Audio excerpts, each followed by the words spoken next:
Assalamualaikum warahmatullahi wabarakatuh. Perkenalkan, nama saya Revalina Undasari dengan NPM 2415061070. Perkenalkan, saya Vivian Rizkyana Fauzi dengan NPM 2415061002. Perkenalkan, nama saya Fani Viana dengan NPM 2415061037. Di sini kami akan menjelaskan salah satu materi dari sistem operasi, yaitu CPU Scheduling Algoritma. Dengan materi pertama yang akan dijelaskan oleh Vivian. Baik, terima kasih. Jadi di sini saya akan menjelaskan materi tentang CPU scheduling. Jadi CPU scheduling itu adalah mekanisme dalam sistem operasi untuk menentukan eksekusi proses yang berada dalam ready queue atau antrian siap. Sistem operasi menggunakan algoritma tertentu untuk memilih proses mana yang akan dieksekusi terlebih dahulu.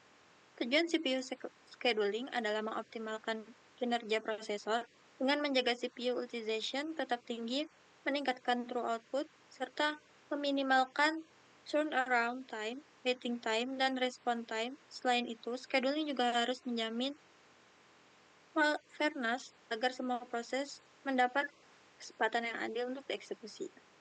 Selanjutnya akan bacakan oleh Fani Nurfiana. Baik, terima kasih atas kesempatannya. Jadi di sini saya akan menjelaskan waktu terjadinya CPU scheduling dan jenis CPU scheduling. Jadi waktu terjadinya CPU scheduling itu yang pertama proses berpindah dari running ke waiting, misalnya karena input atau output. Dan yang kedua yaitu proses berpindah dari running ke ready, misalnya karena time quantum habis. Dan yang terakhir itu terdapat proses berpindah dari waiting ke ready. Input atau output selesai. Jenis CPU scheduling yang pertama itu terdapat non-preemptif dan preemptif. Non-preemptif, sekali proses berjalan tidak dapat dihentikan sebelum selesai atau masuk ke waiting. CPU scheduling preemptif, proses bisa dihentikan oleh sistem operasi sebelum selesai. Misalnya jika ada proses dengan prioritas lebih tinggi. Baik, selanjutnya saya akan menjelaskan tentang tipe-tipe CPU scheduling. Yang pertama ada first come first serve atau FCFS, yaitu proses yang datang lebih dulu di ready queue akan dijalankan lebih dulu, bersifat non-preemptive, yaitu proses yang sedang berjalan tidak bisa dihentikan sampai selesai. Lalu yang kedua ada shortest job first atau SJF, itu proses dengan burst time atau BT yang paling kecil akan dieksekusi lebih dulu. Ada dua jenis, yaitu non-preemptive, proses berjalan sampai selesai, dan preemptive, SRTF, shortest remaining time first. Jika ada proses baru dengan burst time lebih kecil, proses yang sedang berjalan bisa dihentikan. Lalu yang ketiga ada round robin atau RR.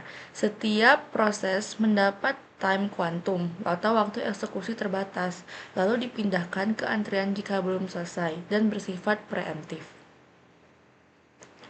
Baik, terima kasih. Jadi di sini saya akan menjelaskan first come first serve. Jadi first come first serve ini kita akan memulainya dari arrival time yang paling terkecil. Yang pertama itu terdapat proses yang terdiri dari P0, P1, P2, dan P3. Lalu arrival time-nya itu terdapat 0, 1, 2, dan 3. Lalu terdapat burst time atau BT yang terdiri dari P0 memiliki burst time 5, P1 memiliki burst time 3, P2 memiliki burst time 8, dan P3 memiliki burst time 6.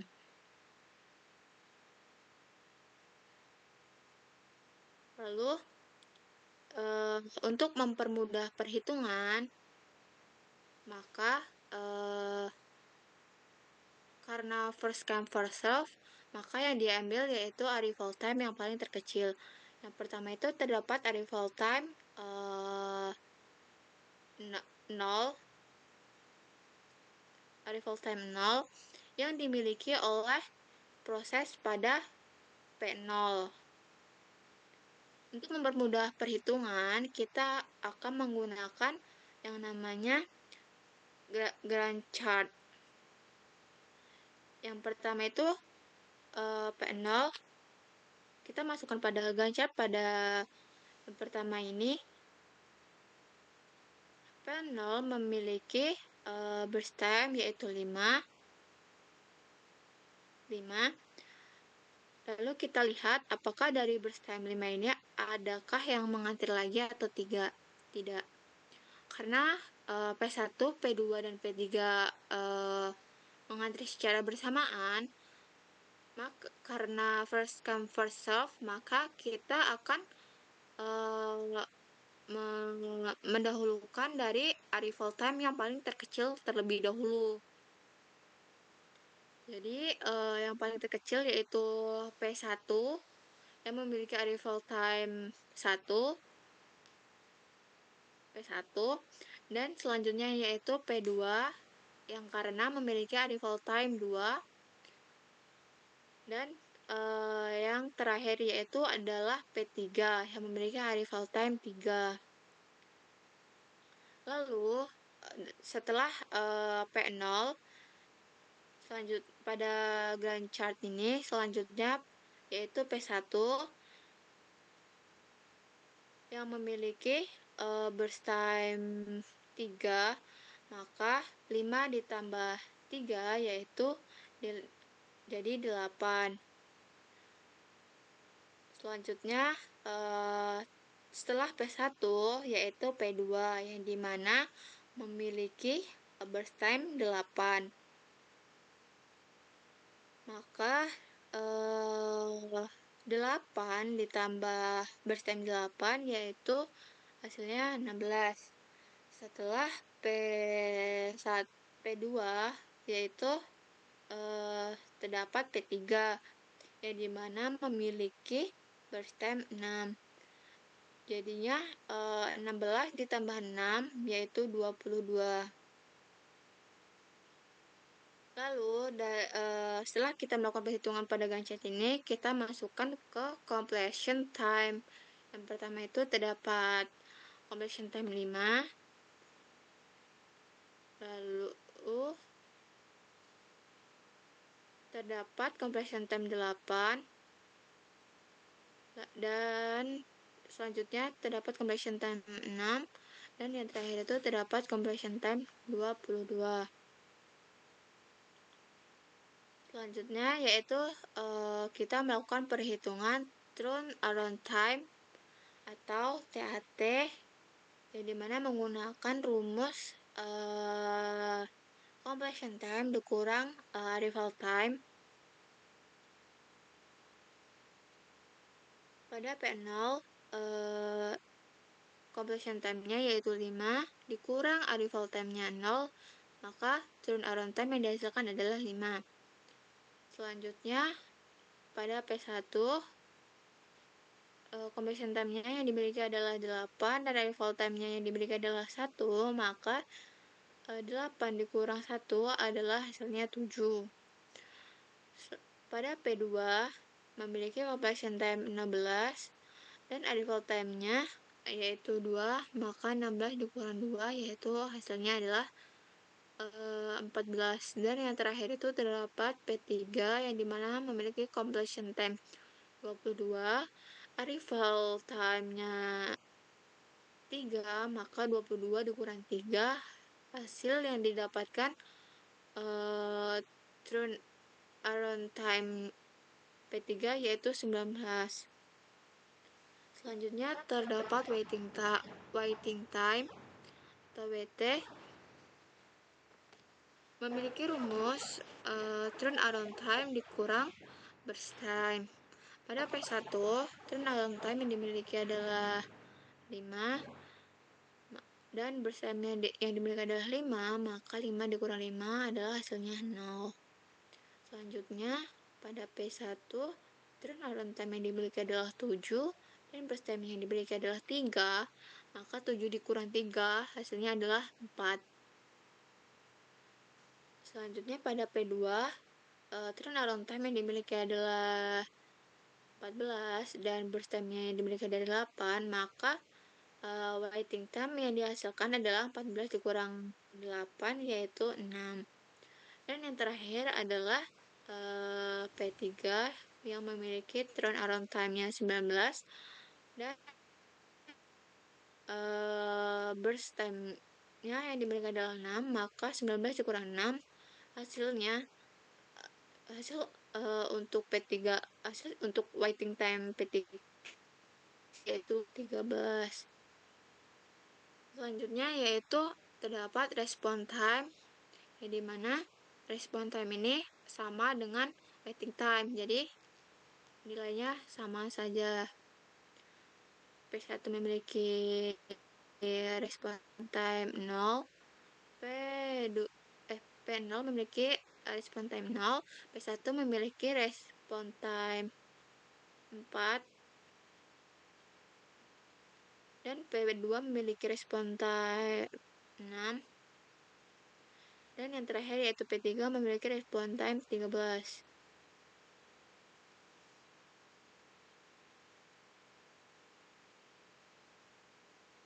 Baik, selanjutnya untuk shortest job first atau SJF akan dijelaskan oleh Vivian Ristiana Fauzi.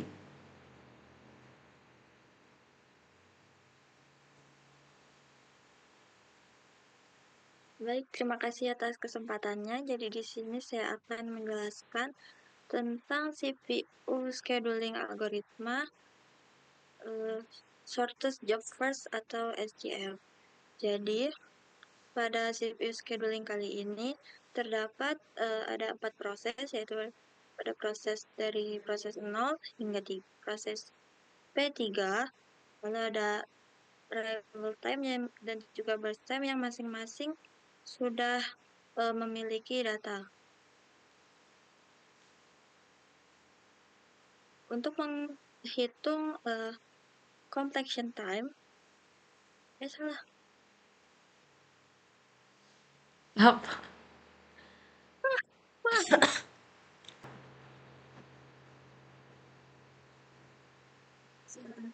Saya akan menjelaskan tentang CPU scheduling algoritma, yaitu shortest job first.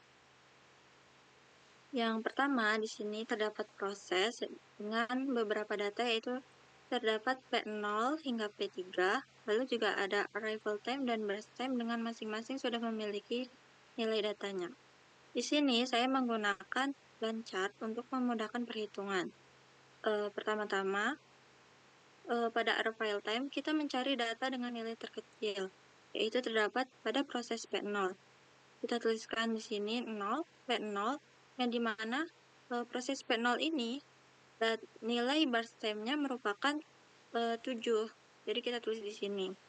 Lalu selanjutnya kita ke burst time, mencari nilai terkecil pada data ini, yang dimana terdapat di proses 2, yaitu dengan nilai 1. Di sini ditulis P2, lalu burst time pada nilai sebelumnya yaitu 7 ditambah dengan nilai pada proses burst time kedua yaitu 1, sehingga hasilnya adalah 8. Selanjutnya pada burst time ini terdapat 2 nilai yang sama yaitu 4, sehingga kita perlu memeriksa data arrival time-nya dengan mengambil nilai terkecil yaitu P1. Sehingga kita tuliskan di sini P1 dan angka 8 sebelumnya itu ditambahkan dengan data burst time yang baru yaitu 4, sehingga hasilnya 12. Lalu yang terakhir kita tinggal menambahkan data terakhir yaitu P3 dengan burst time-nya juga 4, sehingga nilai akhirnya adalah 16. Pada completion time, datanya diambil dari proses proses P0 hingga P3 selesainya CPU scheduling algoritma tersebut. Jadi nilainya berupa waktu selesainya CPU tersebut. Yang dimana proses P0 ini nilainya berupa 7, lalu P1 berupa 12, P2 berupa 8, dan P3 berupa 16. Untuk turnaround time, di sini terdapat Cara mengetahui data turnaround time ini dengan pengurangan, yaitu dengan pengurangan completion time dikurang dengan arrival time. Jadi, completion time di sini pada P0 yaitu datanya berupa 7 dikurang dengan 0 sehingga hasilnya 7. Lalu untuk yang P1, 12 dikurang 2 hasilnya 10. P2, 8 dikurang 4 hasilnya 4. Dan yang terakhir P3, 16 dikurang 5 hasilnya 11. Selanjutnya pada proses weighting, di sini untuk mengetahui datanya dengan digunakannya pengurangan, yaitu pengurangan T dikurang dengan BC, di mana data dari turnaround time pada proses P0 yang pertama itu adalah 7, dikurang dengan 7 hingga hasilnya 0. Lalu pada P1 datanya merupakan 10 dikurang 4 hasilnya 6. Lalu 4 dikurang 1 hasilnya 3. Dan yang terakhir 11 dikurang 4 hasilnya 7. Untuk response time, karena ini merupakan CPU scheduling non-preemptive, maka hasilnya sama dengan waiting time, sehingga hasilnya sama, yaitu untuk proses P0 itu hasilnya 0, P1 hasilnya 6, P2 hasilnya 3, dan yang terakhir P3 hasilnya 7. Selanjutnya akan dijelaskan oleh Revalina. Yang ketiga yaitu round robin. Round robin merupakan CPU scheduling yang bertipe preemptif, sehingga ia bisa melakukan paksaan untuk suatu proses untuk keluar dari CPU dengan adanya time quantum, yaitu jatah berapa lama sebuah proses berada dalam CPU.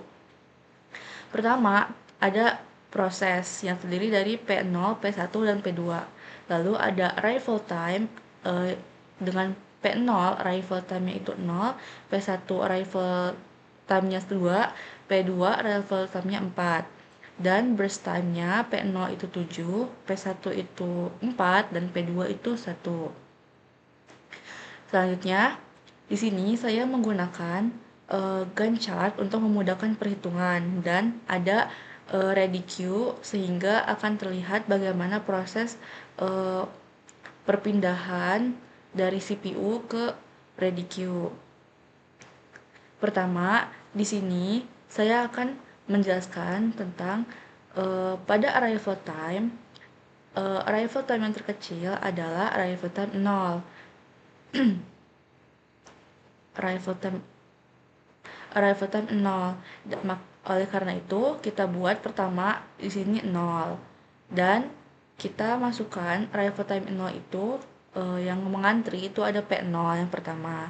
Sehingga P0 berada di urutan pertama dalam ready queue. Dan periksa nih di detik ke-0 itu ada proses lain tidak yang mengantri.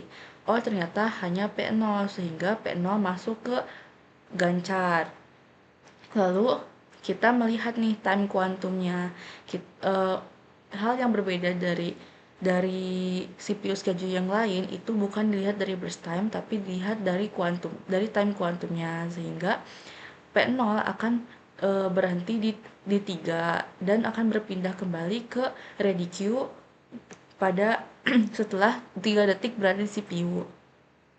Setelah itu, kita melihat arrival time mana yang berada di antara 3 detik ketiga. Oh, ternyata P1, sehingga P1 masuk ke ready queue. Dan P0 akan dipaksa keluar, sehingga P0 akan kembali ke ready queue. Selanjutnya, P1 masuk ke Gantt chart, dan sama seperti tadi kita melihat dari time quantum, sehingga 3 ditambah 3 yaitu 6.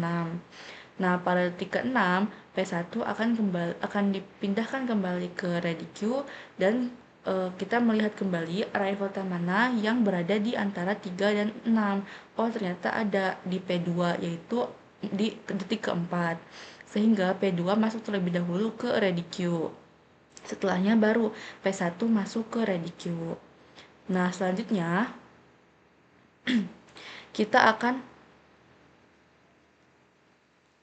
Selanjutnya kita akan memproses ready queue ini. Sebelumnya kita melihat kembali P0 ini belum kembali proses, sehingga tadi kan P0 itu masih tersisa 7 kurang 3, yaitu 4 detik untuk selesai dalam prosesnya.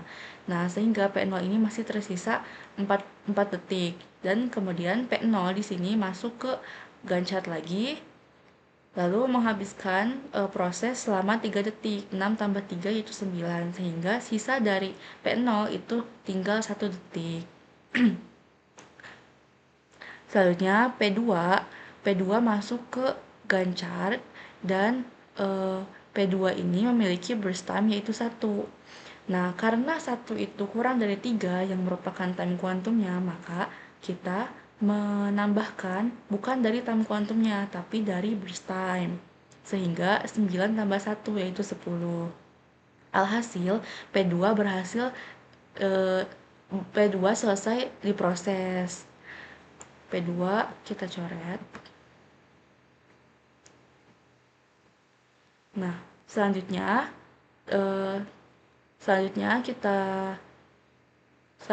terdapat tinggal P1 di ready queue masuk ke Gantt chart. Nah, tadi P1 kan burst time-nya 4 nih. Nah, P1 sudah menghabiskan waktu prosesnya di CPU selama 3 detik, yaitu 3 ditambah 3 yaitu 6, sehingga sisa dari proses P1 adalah 1 detik. Nah, di proses kedua ini P1 hanya membutuhkan 1 detik untuk berada di CPU, sehingga 10 ditambah 1 menjadi 11, dan P1 pun selesai diproses. Nah, terakhir tinggal P0. P0 ini kembali masuk ke Gantt chart yang tadi sisa 1 detik, sehingga sama prosesnya, yaitu 11 ditambah 1 yaitu 12. Nah, setelah selesai semua ini, maka kita tinggal menyalin hasil dari sini ke completion time. Dengan P0 kita lihat nih, selesainya ternyata di detik ke-12, sehingga kita tulis 12. Nah, P1 terakhir selesai berada di 11, sehingga kita tulis 11, dan P2 terakhir selesai di 10, sehingga completion time-nya 10. Lalu turnaround time, yaitu pengurangan completion time dengan arrival time, tinggal dikurangi saja. Completion time-nya 12 dikurang 0, maka TAT-nya 12. Lalu untuk P1 CT-nya 11, AT-nya 2, maka hasilnya 9. Dan P2 CT-nya 10, AT-nya 4, maka hasilnya 6. Lalu untuk waiting time, rumusnya sama, yaitu TAT dikurang BT. Sehingga untuk P0, 12 dikurang 7, hasilnya 5. Lalu untuk P1, 9 kurang 4, hasilnya 5. Dan P2, 6 dikurang 1, hasilnya 5. Nah, yang berbeda adalah di respon time. Pada respon time, kita melihat di detik berapa CPU menyediakan tempat untuk proses itu, dan dikurangi dengan arrival time. Nah, contohnya di sini P0 itu disediakan oleh CPU di detik ke-0, dan arrival time-nya juga 0, sehingga 0 kurang 0 adalah 0. Nah, lalu untuk P1 disediakan tempat oleh CPU itu di detik ketiga, sedangkan ia tiba di ready queue di detik kedua, sehingga 3 dikurang 2 yaitu 1. Dan P2 itu dia disediakan tempat di detik ke-9, sedangkan ia tiba di ready queue di detik keempat, sehingga 9 dikurang 4 yaitu 5.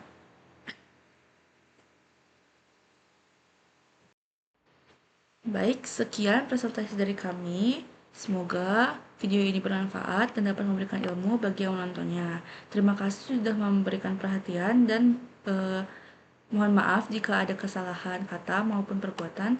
Terima kasih kami ucapkan wassalamualaikum warahmatullahi wabarakatuh.